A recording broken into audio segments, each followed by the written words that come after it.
Hui Ho'olauna, The Social Group, a presentation of the College of Social Sciences at the University of Hawai'i.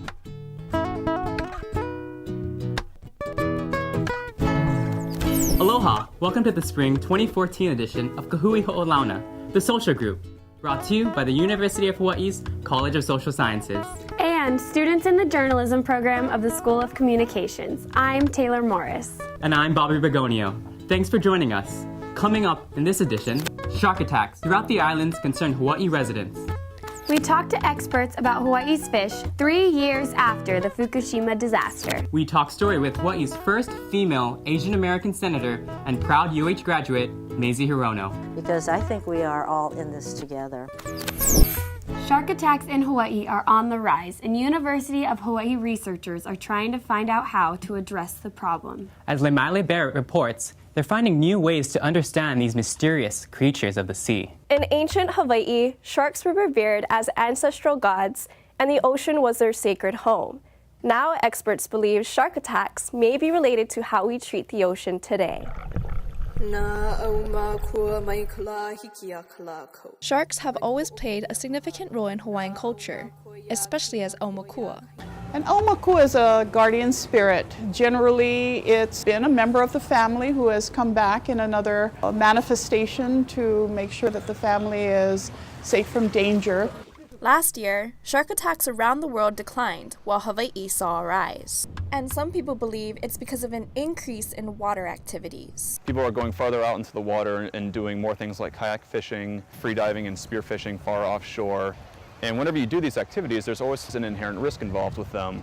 In response to the rise, the Department of Land and Natural Resources funded a 2-year study to find further guidance in managing shark populations in Hawaii. Out of the 14 attacks last year, 8 of them occurred around Maui. There are several theories for the reason behind the rise: the increase in turtle and whale populations, tourism, and water quality. However, our biggest issue is not the marine debris, it's not necessarily the water quality, but our biggest issue is overfishing. You know, if we keep taking from the ocean without giving it time to recover or without giving back, then we set up to be in a position where they will come to us. Experts say returning to the old ways of managing and regulating fishing may be the right approach to reducing shark attacks in the future. For Hui Ho'olauna, I'm Lemaile Barrett. Thanks, Lemaile. More than 3 years after the devastating Tohoku earthquake in Japan, the effects of the disaster continue to linger. Jennifer Wong has more on what this means for Hawaii residents. Thousands of gallons of radioactive material leaked into the ocean when Fukushima's Daiichi power plant was hit by a tsunami in 2011. UH scientists predict the contamination will make its way to Hawaii sooner than we think, and it may affect the fish we consume. Sushi restaurants like the Genki Sushi on Kapahulu Avenue draw on more than 3,000 customers every week. I definitely like sushi because it's part of my heritage. I'm half Japanese and my mom is from Japan, so it's actually almost a nostalgic thing.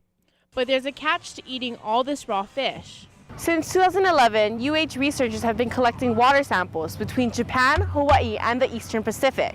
Now it's not a matter of if and where, but when and how badly it will affect Hawaii residents. The fish can just as well be damaged the same way as humans by high doses of radiation. State Department of Health officials say the levels are too small to be of concern. If it was a level of concern, the Food and Drug Administration would probably put out some notices and maybe even ban the fish if it even got near that level. If you're concerned about contamination, scientists say you can protect yourselves by limiting your time in the ocean and being aware of what types of fish you're eating.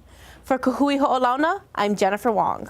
Hawaii has one of the most diverse marine ecosystems in the world, and residents consume about twice as much seafood compared to the national average. Yet, over half of the seafood eaten here is imported from other countries. Jordan Reynolds tells us more. Fact of the matter is, locally produced seafood cannot meet the market demand here in Hawaii. But the growing aquaculture industry has the opportunity to balance the scales. From the ancient Hawaiian fish ponds and the Kahuku shrimp farms to large offshore net pens and inshore oyster farms, they all fall under the aquaculture umbrella. We really import 80 to 90% of our seafood. Half of that comes from aquaculture at this point.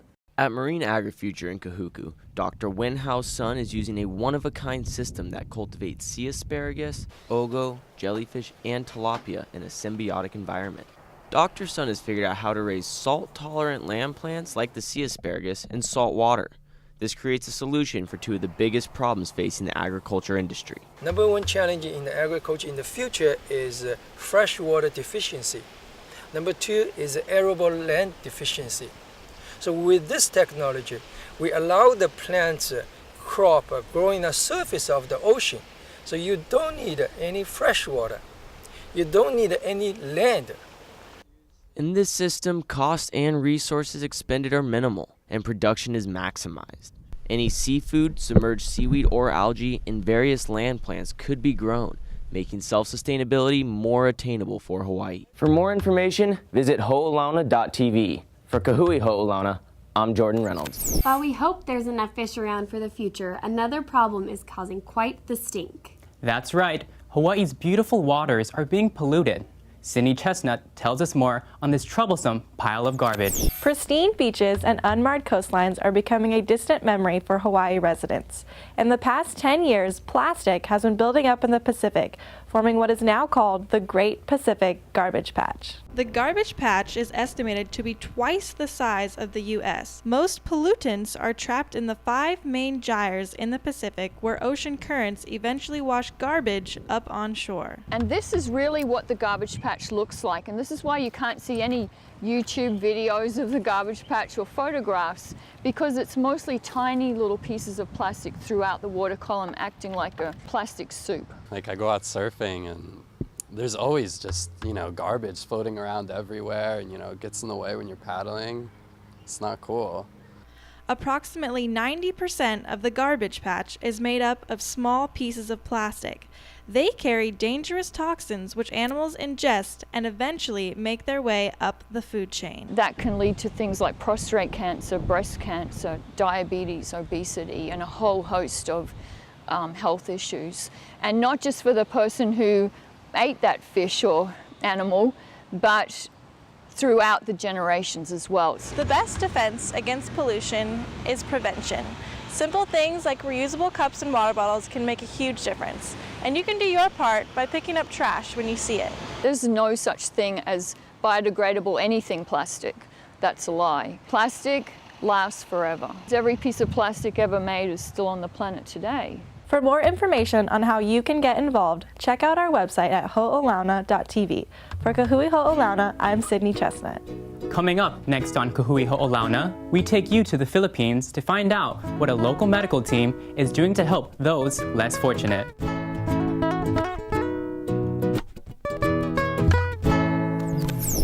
Residents of Tuguegarao call them angels in disguise. And for those who received free health care, these volunteers were truly a blessing. Aloha Medical Mission breathed new life into Tuguegarao City. Most people here make a staggering amount of less than $5 a day. For most of the patients that we've been seeing, the surgeries would just be too expensive for them to do. When people heard the mission was in town, crowds lined up at St. Peter's Cathedral for free consultations, dental extractions, surgeries, and medicine. Alberto lived without his right hand for half of his life, but the volunteers gave him hope in the form of a prosthetic arm. After writing his name for the first time in years, he said he finally felt whole again. For me, it touches my heart. And at the same time, the blessings that I attained and the blessings that I got from the States, I want to share it with them. If I can do or make a difference, why not? All operations were performed at the local general hospital. The volunteers worked closely with the local staff to perform over 70 surgeries. It's like a big reset button for your values. And it's also nice to be able to help people who have so little. What little I can do seems to make a big difference. And they left a legacy that will last a lifetime. The mission lasted for only a week, but in that short time, it saw 1,300 patients, leaving this small city with the true meaning of aloha. Reporting for Hui Ho'olauna, I'm Deborah Manoa. The mission to the Philippines could not have been possible without the help of doctors, nurses, and volunteers. But for one surgeon in particular, it was just another day of giving back. Through her more than 50 years of practice, General Surgeon Margaret Lee has done dozens of medical missions around the world, going the distance each time. Being raised in war-torn China, 78-year-old General Surgeon Margaret Lee understands what it means to be poor and less fortunate. I was number 3 daughters. I have 2 older sisters. 3 of us got sick during the war, and they died. I survived. So I always know. My parents say, we need a doctor, we need a doctor. And I always know I am going to be the doctor. And that she did, even graduating from Harvard Medical School, class of 1961. Lee has always made sure to give back to those less fortunate, traveling to places like Ghana and Honduras several times a year. There are lots of people around with lumps and bumps. And once they know you are here, they all showed up. That's make their life better, make them quality of life. Internships are another valuable tool to stand out in today's competitive job market. Peter Chastagner has more. Here at UH, the College of Social Sciences is committed to giving its students a well-rounded education and take them beyond the lecture halls. The classroom is a traditional setting during a university education, but these students are getting anything but a typical college experience. Instead of just going to class, and sometimes the professors can be boring, so you're not as motivated, but there you come in and every day is just something different. Yeva is in the Manoa Political Internship Program, which is run by the College of Social Sciences at UH. Every semester, up to 21 interns are placed either in local government offices or in our senator's office in Washington, D.C. 35 hours a week is a lot of work to put in, but it's definitely worth it. One advantage for the interns is the variety of opportunities they are exposed to. Ideally, when the students graduate, they have more opportunities for employment. Some of our students who go through the program get hired right as soon as they graduate. Intern graduate Kareem Troost is one of those students. Now, he's working not only here at the Capitol, but he also started his own nonprofit aimed at helping students find jobs. I figure be a part of the solution and develop a nonprofit to make that connection. The goal of the internship program is to help students get engaged with both their education and their community. Most people don't know how to bring about change, and I think this taught me that, if I see something that I don't like, that I can actually change it somehow. To learn more about the internship program or to apply, visit their website. For Hui Ho'olauna, I'm Peter Chastagner. Up next, we talk story with proud UH alum, Senator Mazie Hirono. And how going to the gym could lift your GPA.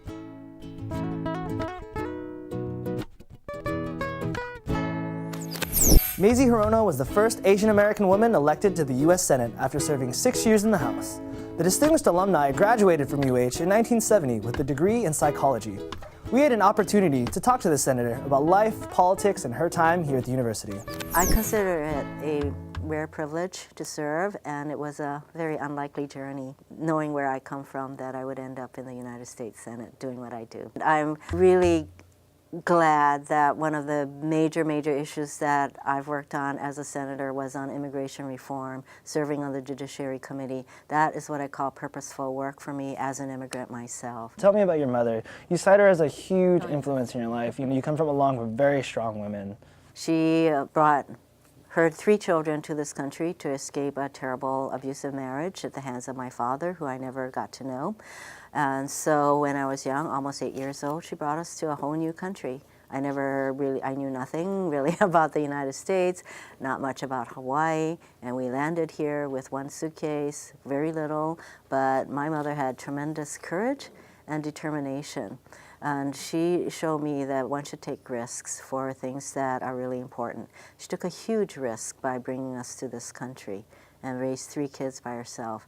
So she is a continuing inspiration to me. Growing up here, you actually went to school right around the corner to Kaimuki High. Yes. And while you were there, you spent a lot of time as your editor for the school newspaper. So how would you say working at a school newspaper really kind of help open your perspective when it comes to like politics or maybe just in life in general? Well, to tell you the truth, my time in F202, which was the news writing room, I spent 3 years spending most of my time turning out the paper.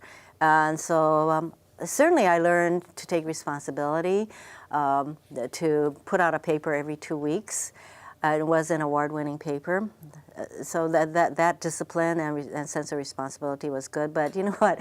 My political awakening really came in college, and during the height of the Vietnam War, and questioning the Vietnam War.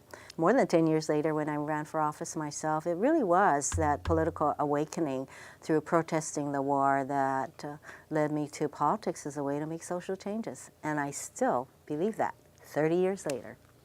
So for the students who are still trying to find that awakening, what kind of advice would you give to to a UH student? I think that for students at the University of Hawaii, it is a privilege to go to school. I hope that the students here want to do something that's going to make other people's lives better. I am very big on giving back to the community because I think we are all in this together. And I'd like to see the kind of awakening that I had when I was a university student here, to realize that there's a larger world out there with many issues, with people that need our voices to support them. I hope that kind of awakening would be the kind of experiences that the students now have at the University of Hawaii. I believe that Martin Luther King Jr. said, and I'm paraphrasing, we all can be great if we define greatness as making someone else's life a little bit better. And when I talk with students, I say, you all can be great because you can help your grandmother, your mother, somebody. You can make their lives a little bit better. We can all be great. I believe that. I just happen to do it in a political arena. Thank you for joining us on Hui Ho'olauna. For a full version of our interview, log on to our website at ho'olauna.tv. For Hui Ho'olauna, I'm Jimmy Edens. Our own Derek Kravitsky found out that exercising doesn't just lead to a beach body. That's right, Bobby. New research is proving a direct correlation between time spent in the gym and grades in the classroom.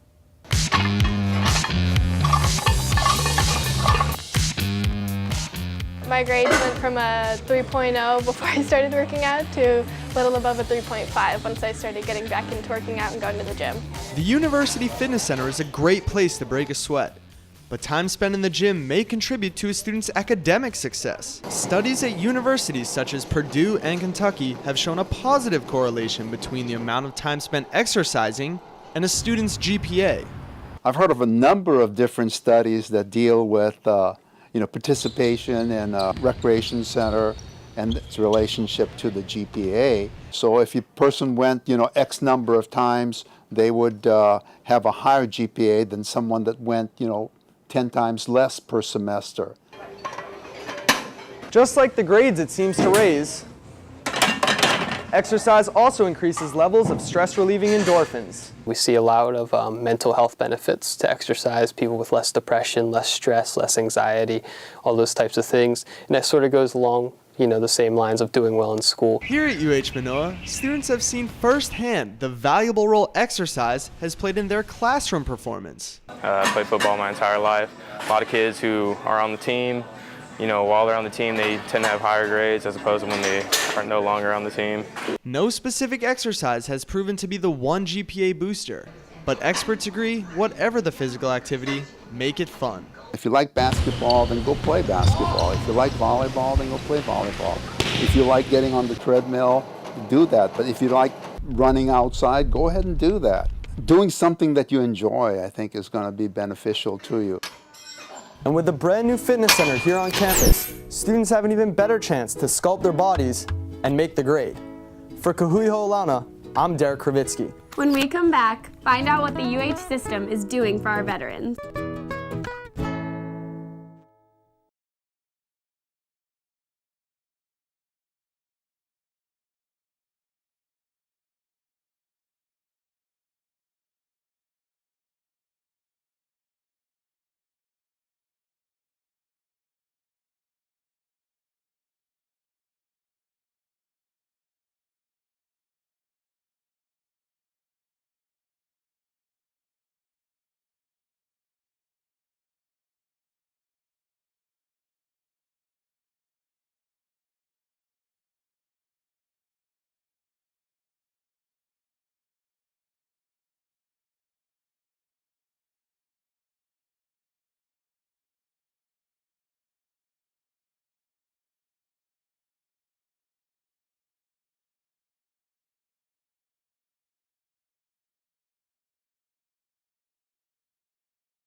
Welcome back to Hui Ho'olauna.